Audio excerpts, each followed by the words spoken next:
हाय friends, अस्सलाम वालेकुम। Welcome back to our channel. तो गाइस, कैसे हैं आप सब लोग। मैंने पहले आप लोगों के साथ अपनी वेजिटेबल की एक रूटीन शेयर की है। थोड़ा बहुत लोगों ने प्यार दिया, लेकिन दिया है, तो सोचा क्यों ना आज आप लोगों के साथ अपनी संडे की रूटीन शेयर करूं। ज़्यादा तो कुछ तो करने को होता नहीं है संडे को, बट जैसे भी होगा आप लोगों के साथ अपनी छोटी मोटी सी रूटीन शेयर करूँगी। जैसे गाइस, आज छुट्टी का दिन होता है तो हम लोग सब लेट उठते हैं। वैसे तो नॉर्मली हम लोग जल्दी उठ जाते हैं, लेकिन संडे वाले दिन उमूमन ऐसा होता है कि हम लोग लेट उठते हैं। दिन की शुरुआत ही 12 बजे से होती है। तो गाइस, सोचा क्यों ना आप लोगों के साथ जो भी मतलब लेट ब्रेकफास्ट करते हैं, फिर हम लोग दोपहर में क्या खाते हैं, बस ऐसा ही आप लोगों को मिलेगा कि दोपहर में क्या खाते हैं, मॉर्निंग में हम क्या खाते हैं, रात को हम क्या खाते हैं। तो गाइस, थोड़ा सा आज हमारा है ना वीआईपी टाइप नाश्ता आप बोल सकते हो। हम लोग खाते हैं आज नाश्ते में जैसे कि ब्रेड जैम। बाकी नॉर्मल टाइम तो हम सिर्फ रोटी खाते हैं। अभी सुबह के वक्त तो हम सिर्फ हाँ मम्मी आप रख दो, ऐसा कुछ नहीं है। मेरी मम्मी कह रही है कि मैं आप थोड़ा साइड पे हो तो मैं चाय रख दूँ, तो नहीं आप रख दो, क्योंकि हमारा किचन यहीं है ना। तो हम लोग सब ट्रे ऐसे ही रख के यहाँ पे आते हैं और फिर यहाँ पे एक एक करके हम रख देते हैं। तो गाइस, चलो मैं अपना नाश्ता करने के बाद आपको दिखाती हूँ अगर नेक्स्ट आगे क्या कुछ होता है, कुछ न्यू एक्टिविटी होती है तो मैं आपको दिखाती हूँ। हाँ, जैसे ये सालन ये मेरी मम्मी खाती हैं और मेरी खाला खाती हैं। मैं तो नाश्ते में नहीं, कभी भी सालन नहीं खाती नाश्ते में। मुझे तो सिर्फ 1-2 ब्रेड बस जैम के साथ मेरा हो गया। तो गाइज़, ये रही मेरी प्लेट, यही मेरी 2 ब्रेड होती हैं। और अब मेरी एक आ जाएगी मेरी मोस्ट फेवरेट चॉकलेट जैम, और एक और जैम आ जाएगी जो मुझे लेनी होगी। ये सिंपल सी। बाकी टाइम पे ऐसा होता है कि हम लोग नॉर्मल डेज़ पे सिर्फ रोटी खाते हैं, क्योंकि भाई वेट बढ़ जाता है और फिर ब्राउन ब्रेड हम यूज़ नहीं करते। तो नॉर्मल डेज़ पे हम सिर्फ रोटी का नाश्ता करते हैं। और बाकी अब जो नॉर्मल सिर्फ संडे होता है, या ऐसा कोई छुट्टी वाला दिन हो जाता है जिसमें बहुत दिल होता है, तो फिर उसमें हम लोग ब्रेड यूज़ करते हैं। ये और ये देखें, ये मेरी छोटी खाला का चाय का मग है, जो पूरे दिन में सिर्फ एक ही टाइम कंज्यूम करती हैं चाय। तो ये इतना बड़ा मग लेती है। कौन कौन इतना बड़ा चाय का कप पीता है मुझे बताइएगा ज़रूर। इनफैक्ट कॉफ़ी का भी लोग पीते होंगे, लेकिन मतलब हमारी उसमें तो मेरी खाला पीती है, तो इसलिए थोड़ा मैंने आप लोगों के साथ शेयर किया। क्या करी है मम्मा? ये मैं कौन सी ब्लैक करंट जैम लगा रही हूँ। ये तो आपकी मोस्ट फेवरेट है। अब इसके साथ मैं ये वाली लगाऊंगी चॉकलेट क्या है न्यूटेला, ये मिक्स करके फिर मैं खाऊंगी। थोड़ा डाइट का रूटीन ख़त्म कर देती हूँ संडे वाले दिन, इसलिए। तो गाइस, अभी हमारा ब्रेकफास्ट हो गया। मम्मी कपड़े तय लगा रही हैं, जो अभी कल धुले थे ना, तो वो ऐसे ही रह गए थे। तो फिर मम्मी ने बोला कि आज भी मतलब इतना ज़्यादा तो होता नहीं है आज लोड काम का, तो आज मैं कपड़े तय लगा लूँ। तो मम्मी क्या करेंगी आगे, क्या प्लान है दिन के? इसके बाद मैं फेस वॉश बनाऊंगी, फेस पैक बनाऊंगी जो फेस पर लगाने के, तो उसको भी अपने फ्रेंड के साथ शेयर करना। वो बहुत अच्छा होता है फेस के लिए, तो वो भी मैं आपको बताऊंगी। अभी तो मैं कपड़े तय करके रख दूँ, उसके बाद जा रही हूँ बनाने। बहुत लंबा लंबा दिन रहता है ना फिर आज संडे का। नहीं, मेरा तो नहीं रहता, मैं तो कुछ ना कुछ करती ही रहती हूँ। आपका रहता है, मेरा नहीं होता। मुझे अभी इसके बाद कुछ ना कुछ काम याद आएगा और मैं वो करने चली जाऊँगी।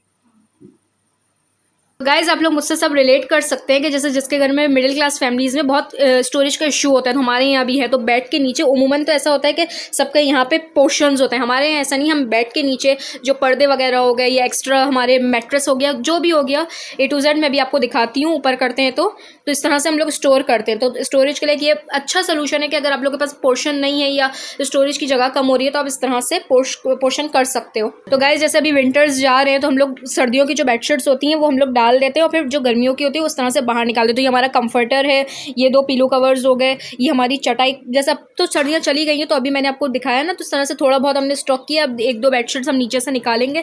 इस तरह से डिफरेंट होता है। ये भी हमारा मैट्रेस है। इस तरह से आप चाहो तो इस तरह स्टोर कर सकते हो। खैर इनफैक्ट हर किसी के घर में होता है, बट मैंने किया है तो मैंने सोचा मैं आपके साथ भी क्यों ना शेयर कर दूँ।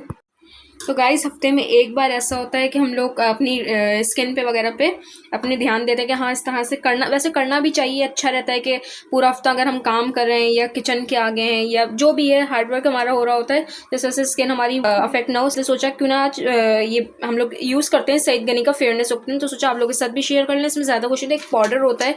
इस पाउडर को कोई भी प्याले में आप ये होता है उस तरह से डालें। ये पाउडर होता है जैसे मम्मी दिखा रही हैं, उसके अंदर पानी मिला के मिक्स करके इस तरह से नॉर्मल से एक बैटर बना लें और ये फिर फेस पे लगा लें। जैसे ही नॉर्मली आपका ड्राई होता है उसको रब कर लें और फिर फेस वॉश कर लें, तो इससे इंस्टेंट ग्लो भी मिल जाता है और अच्छी रहती है स्किन। जैसे अगर आप पूरा वीक अगर आप कुछ ना नहीं कर रहे तो उसके लिए अगर आप नॉर्मल सा हल्का सिर्फ टचअप कर रहे हो, कॉम्पैक्ट पाउडर लगा रहे हो, क्रीम लगा के निकल जाते हो, तो अच्छा ग्लो मिलता है फेयरनेस की स्किन के लिए। तो एक छोटी सी टिप थी मेरी तरफ से आप लोग के लिए।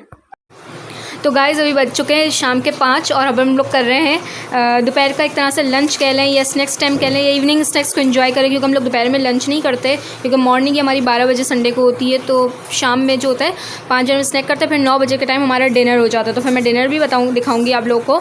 सो जब हम लोग स्नैक्स करते हैं तो हम लोग ऐसे ही बंद कर लेते हैं, डिफरेंट चीज़ करते हैं। कभी ऐसे सिर्फ चाय पी लेते हैं, चाय और ये केक खा लेते हैं, या कभी बन खा लेते हैं, कभी चिप्स खा लेते हैं, या कभी एयर फ्राइड से रोस्टेड चिकन कर लेते हैं। जो भी डिपेंड करता है जैसे हमारी वो होती है।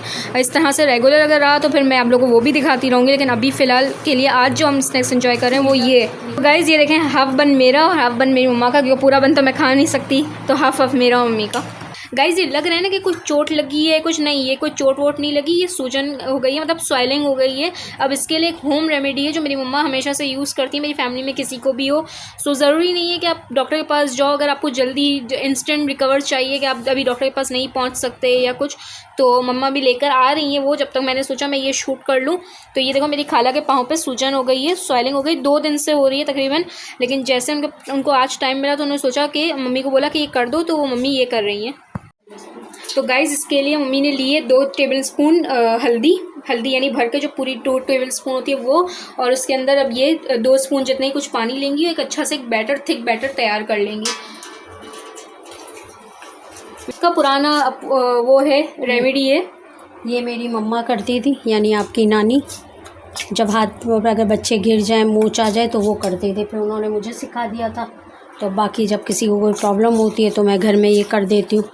एक तरह से जर्राज के पास जाते हैं और लोग जो करवाते हैं ना बैंडेजेस, तो उसका रिप्लेसमेंट है, इससे जल्दी फ़ायदा होता है। सिर्फ 2 या 3 पट्टियाँ करेंगे, इसके बाद ज़रूरत नहीं पड़ती। खाला को तो अक्सर हो जाता है, कभी पैर में कभी हाथ में, दोनों को, तो मैं वो कर देती हूँ। हाँ, एक बार मेरे साथ भी हुआ था, मैं भी एक बार सीढ़ियाँ उतर रही थी और मेरा बिल्कुल पाँव ट्विस्ट हो गया था, और इतनी स्वेलिंग थी, तब मैं छोटी थी, मैं इतना डॉक्टर के पास जाने से और डरती थी। फिर मम्मी ने यही किया मुझे 2-3 दिन, और उसको फिर देखें, मैं बताती हूँ वो बात अपनी कंप्लीट करती हूँ। जब तक इसको मम्मी ने फिर चूल्हे पर गर्म कर लेंगे, इतना गर्म करेंगे जितनी आपकी बॉडी बेयर कर सके। बॉडी बेयर से थोड़ा सा ज़्यादा होगा गरम। मैं अपने वाक़े पे वापस आती हूँ कि मेरे जब एक बार पेन बहुत था, मुझे पाँव में बिल्कुल ट्विस्ट हो गया था मेरा पाँव, और मेरा काम भी नहीं कर रहा था। फिर डॉक्टर के पास तब मैं नहीं जा रही थी, तो मम्मी ने मुझे ये 2-3 दिन लगाया, एकदम आप यकीन नहीं करेंगे बिल्कुल नॉर्मल हो गया था। अभी बिल्कुल जब तक गर्म करें, करते रहे जब तक बहुत गर्म ना हो जाए। मुझे तो इसकी स्मेल बिल्कुल नहीं पसंद, क्योंकि गर्म होता है ना, बहुत अजीब सी स्मेल आती है इसकी। स्मेल देखना चाहिए या इंसान को अपना रिलीफ देखना चाहिए कि आराम आ जाए हमें जल्दी। वो सूंघ रहे हैं ना, तो अजीब सा लग रहा है यहाँ पे। मत सूंघे, 2 मिनट लगेंगे, बस हो जाएगा। Guys my doctor is ready to treat. अब आप देखें ये गर्म हो चुका है इतना सारा कि थोड़ा थोड़ा प्याला भी गर्म, मतलब काला हो गया। यहाँ तक कि अम्मी की उंगली भी जलने लगेगी और सामने वाले को भी बेयर करने में थोड़ा पेन होगा। आपने सूस ऐसी आवाज़ सुनी भी होगी अभी। थोड़ी बहुत हल्दी गिरती है नीचे, हो जाता है पीला, लेकिन आप साफ़ कर लें, जाहिर सी बात है थोड़ा बहुत पेन है तो वहाँ गेन है। इस तरह से ये पूरे पाँव पे लगेंगे। उसके बाद मैं दिखाती हूँ क्रैप करके, क्रैप बैंडेज यहाँ पे करेंगे, तो वो भी मैं आपको दिखा रही हूँ आगे। जो ये हल्दी लगाने के बाद ऐसे एक पीस होगा फालतू सा कपड़ा वो, और उसके बाद क्रैप बैंडेज, ताकि क्रैप बैंडेज आपकी पीली ना हो जाए, येलो टाइप ना हो जाए। तो इस तरह से एक लपेट देंगे उसके ऊपर और फिर ये लगाएंगे।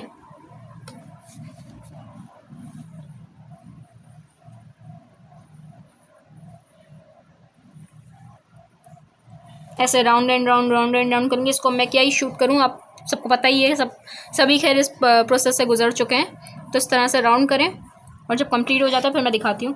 गाइज़ ये देखें, ये बैंडेज लगा दी है इस तरह से। अब अम्मी कुछ और बताना है आपको? जी, ये जब बैंडेज आप ओपन करेंगे 3-4 घंटे आप इसी तरह रहने दें, और अगर रात को लगाते हैं तो रात सारी रहने दें, और सुबह उठकर इसे पट्टी खोलने पर नीम गर्म पानी से झाड़ना है, डायरेक्ट ठंडे पानी में नहीं डालना, वरना पाँव या हाथ अकड़ जाता है। तो नीम गर्म पानी से झाड़ लें तो ये बेहतर हो जाएगा और जल्दी आराम आएगा। और गाइस जैसा आपका पेन होगा, अगर बहुत ज़्यादा पेन है तो 2 दिन लगते हैं, मैक्सिमम 2 दिन लगते हैं, उससे ठीक हो जाता है। अगर नॉर्मल पेन है, अगर आप पे फ़ौरन करवा लिए तो फ़ौरन 1 दिन में ठीक हो जाता है। बहुत बेस्ट रेमेडी है, आप लोग ट्राई कीजिएगा, होपफुली आप लोगों को रिजल्ट बहुत अच्छे मिलेंगे। Guys it's time for dinner. हमारा डाइनिंग टेबल सेट हो चुका है डिनर के लिए। अब रात के 9 बज रहे हैं, तो सोचा क्यों ना डिनर कर लें, मैं आप लोग के साथ शेयर कर लूँ। सो अब जो डिनर है हमारा प्रिपेयर हो रहा है, जिस तरह डाइनिंग टेबल पे लगेगा, जैसे जैसे लगता जाएगा मैं आप लोग को दिखाती जाती हूँ। तो गाइस देखिए हमारा डिनर प्रिपेयर हो चुका है। ये ज़रूरी नहीं है हमारे यहाँ के ऐसे आप डिनर में सालन ही खाओ या कुछ भी, मतलब ऐसा जो हमारा नीड होता है। जैसे हमें लगता है कि हाँ हम लोग को आज काम ज़्यादा है, हम लोगों ने किया तो हम अंडे बना के खा लेते हैं। जिसको जो खाना तो किसी की चॉइस, जैसे आपने वहाँ दही देखी, यहाँ पे अंडे देखे, सबकी अपनी अपनी मर्ज़ी होती है। सो आज का हमारा डिनर शॉर्ट सा हमारा डिनर आज का रेडी है। मैं एंजॉय करती हूँ अपना मील, फिर मैं आपको मिलती हूँ। तो गाइज़ हमारा डिनर फिनिश हो गया है। अब सारा काम भी हो गया, बर्तन वॉश हो गए, डाइनिंग टेबल हम लोगों ने समेट लिया। अब मैक्सिमम 1 से 1.5 घंटा ऐसा होता है पूरे दिन में। खैर मैं मम्मी तो बातें करते रहते हैं, लेकिन 1-1.5 घंटा तो बेसिकली ऐसा होता है कि हम लोग स्पेशली बैठकर मैं मम्मी बात करते हैं कि मेरा दिन कैसा गुजरा, क्या बात हुई, किसी से कोई अगर लड़ाई झगड़ा हुआ होता है तो वो शेयर करते हैं, या नेक्स्ट डे का हमारा क्या प्लान है वो हम सब डिस्कस करते हैं। सो मम्मी आप भी कुछ बताओ अपने, क्या बात है, क्या कुछ शेयर करना है अपने व्यूअर्स के साथ आपको? शेयर करना चाहूँगी कि मेरी बेटी है। वैसे रिश्ता हमारा माँ बेटी का है, लेकिन हमारे दरमियान फ्रेंडशिप है। तो हर पेरेंट्स को अपने बच्चों के साथ फ्रेंडशिप रखनी चाहिए, उनसे हर बात शेयर करें। ये नहीं सोचे कि वो छोटे हैं और आप बड़े हैं, आप एज अ पेरेंट्स सब सही हैं। कभी कभी एज अ पेरेंट्स भी हम कुछ बातों के लिए गलत होते हैं, हमारे बच्चे अच्छा डिसीजन हमसे ज़्यादा बेहतर ले जाते हैं। तो उनसे बात करना, उनका माइंड फ्रेश करना, अगर तो आप फ्रेंडशिप रखेंगे तो आपके बच्चे आपसे ज़्यादा क्लोज़ होंगे और बाहर कोई और रिश्ता नहीं ढूंढेंगे। उन्हें लगेगा कि वो अपनी हर बात अपने पेरेंट्स से शेयर करें। इसी तरह मेरी बेटी मेरे साथ बहुत क्लोज़ है, वो मुझसे हर बात अपनी शेयर करती है और मैं उससे। तो हमारे दरमियान कोई ऐसी बात नहीं है कि छुपी हुई हो, या मुझे लगे कि मुझे ये बात अपनी बेटी से नहीं करनी चाहिए, या मेरी बेटी को ये लगे कि उसे मुझसे नहीं कहना चाहिए। बल्कि अगर हम 1-2 घंटे अगर किसी काम की वजह से बात ना भी करें ना, तो एक दूसरे के बगैर 2 मिनट भी नहीं रह पाते। 2 घंटे तो बहुत दूर की बात है, 2 मिनट भी हम नहीं रह पाते एक दूसरे पर। तो अल्लाह ताला ऐसी मोहब्बत हर पेरेंट्स और बच्चों के दरमियान दे। तो मेरी दुआ है कि हर माँ अपने बच्चों के साथ इसी तरह क्लोज़ रहे, ताकि बेटियाँ यहाँ वहाँ ना भटकें। चलो आज के इसी मैसेज, इंपॉर्टेंट मैसेज के साथ या माँ की दुआओं के साथ हम ये व्लॉग एंड करते हैं। तो गाइज़ आप लोग मुझे बताइएगा, आपको मेरा आज संडे की रूटीन शेयर की है मैंने आप लोगों के साथ, तो आप लोगों को कैसी लगी। एंड मेरे चैनल को सब्सक्राइब करना ना भूलिएगा। दुआओं में याद रखिएगा, अपना बहुत सारा ख्याल रखिएगा। अल्लाह हाफ़िज़।